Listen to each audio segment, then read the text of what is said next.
আল্লাহ বলেন আমার নেককার বান্দাদের জন্য এমন চমৎকার জান্নাত আমি রেডি করে রেখেছি, মালা আইনুন রাত, কোন চোখ সে জান্নাতকে দেখে নাই, ওয়ালা উযুনুন সামিআত, কোন কর্ণকুহর সেই জান্নাতের আওয়াজ শোনে নাই, ওয়ালা খাতারা আলা কলবি বাশার, মানুষ কল্পনাতেও জান্নাতের ছবি আঁকতে পারে না।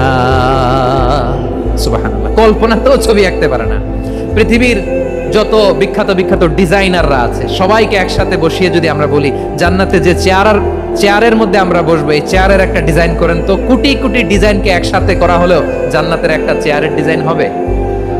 প্রিয় সিলেট, আওয়াজ করে বলো, জান্নাতের একটা চেয়ারের ডিজাইন তারা করতে পারবে না। কেমন জান্নাতে আমরা যাব?